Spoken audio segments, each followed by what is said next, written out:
In a pre-climax sequence of V.K Prakash's Oruthee, we watch Radhamani, our protagonist, on her bike. She has to carry her son on the pillion. The bike locker is full with grocery so that the handbag has to hang on her shoulders as she rides. And while she starts the bike, she also has to attend multiple phone calls from home. Phone calls keep coming from her husband working in Dubai, her school-going children, her mother, friends and in-laws across the length of the movie. Radhamani attends to them all, irrespective of where she is. And now while Radhamani is struggling to balance her vehicle, phone call and belongings together, someone from a passing scooter snatches her handbag and drives away. Radhamani follows him with her kid, follows him for hours across the length and breadth of Kochi. Well, this sequence might be a snapshot of the whole film, about a woman, a kind of a one-man army, or shall we say one-woman army, managing all facets of her household single-handedly, and then certain external adversities strike upon her. It is the story of a fight back and the evolution of the fire within her. Today, we discuss Oruthee by director V.K Prakash, the new Malayalam movie starring Navya Nair in a fascinating comeback.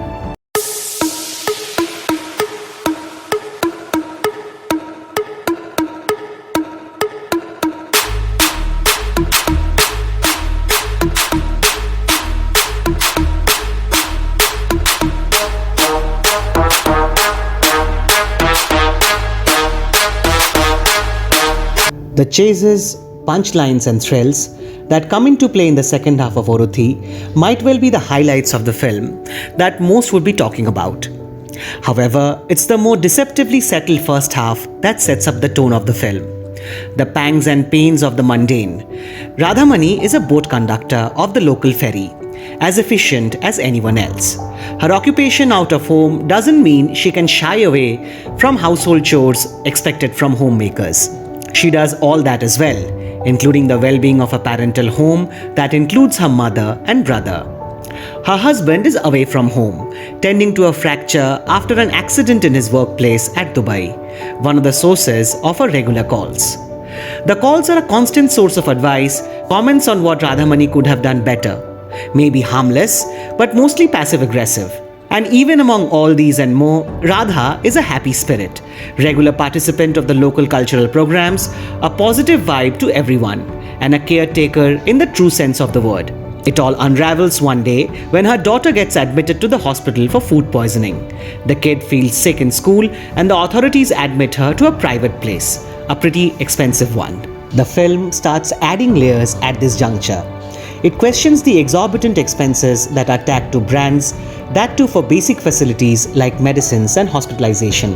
And then, when it's suggested that the food poisoning might be caused by some branded food product with valid expiry date, the expense, trust and quality tagged to such brands are further questioned.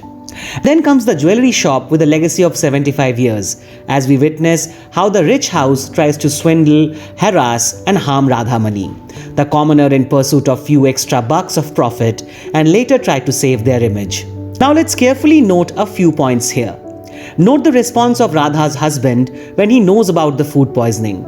He gets angry and suggests that Radha should have been more careful. As always, that's the default. The wife is to be blamed. Radha politely gets back this time. She wonders if she should have tested food items with valid expiry dates in a laboratory and disconnects the call. Perhaps her first strike back, in a process of realization of the strength within that will keep on growing over the next few days. Also note the audacity and smoothness in the way the jewelry shop tries to cheat Radha. Again, a default, as we realize this is not the first time someone is getting swindled by them. Oruthee, in its docudrama approach, easily establishes these defaults. Our default patriarchal behaviors, even towards the one we love and care, and the default capitalist extortions of the society in the name of brand, legacy and protocols. Newsfeed of horse trading of MLAs for the assembly elections extends the same loop of extortion as you wonder where it starts and how one wrong feeds the other. And then as we watch Radhamani standing against the high rises of Kochi, looking down on her from the other side of the water body, separating her home from them, it comes across as a David and Goliath face-off the film turns into from here on. Director V.K Prakash, beautifully uses Kochi to give you the Goliath feel. The expanse of the city, from inlands to water bodies, the busy roads, the hoardings, the showy towers, and the narrow streets all come together as a representation of the structure that Radhamani has to face. Navya Nair matches that in her outstanding portrayal of Radhamani. The never-ending daily routines look so natural, her vulnerabilities come across so organically, and the whole chase sequence that we started with makes you wonder if she was actually taking an almost decade-long break from acting. The performance is so finely balanced that it's difficult to pick one scene or one set piece as a standout. But by the time the film is over, you feel like you have known Radhamani for years, someone whom you can look forward to for both inspiration and shelter. And then there's Vinayakan, commanding every frame he is in. Director Abhishek Chaubey, in a conversation with us, had mentioned how men can never be feminists and can be allies at the best. Vinayakan, the police officer in Oruthee, is that ally anyone would be looking for in this harrowing world.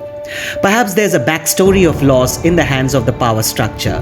Perhaps it's in the DNA of the man. Whatever it might be, it's that combination of compassion, composure, and courage that makes this man the perfect foe for the unjust world, where he takes it for a toss at its own game. And as courage creates hope, and hope gives rise to further courage, we watch the two characters in the climax of the film going beyond their own personal crisis and trying to ensure others do not face the same.